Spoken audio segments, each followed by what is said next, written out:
दर हकीकत अल्लाह लोगों पर बहुत शफ़क़त करने वाला बड़ा मेहरबान है।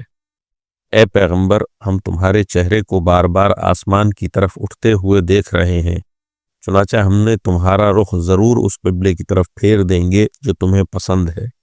लो, अब अपना रुख मस्जिद हराम की सिमत कर लो और आइंदा जहाँ कहीं तुम हो अपने चेहरों का रुख नमाज पढ़ते हुए उसी की तरफ रखा करो।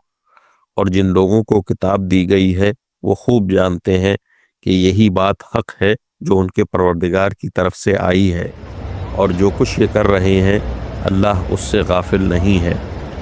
और जिन लोगों को किताब दी गई थी, अगर तुम उनके पास हर किस्म की निशानियां ले आओ तब भी वो तुम्हारे क़िबले की पैरवी नहीं करेंगे, और न तुम उनके क़िबले पर अमल करने वाले हो, न ये एक दूसरे के क़िबले पर अमल करने वाले हैं।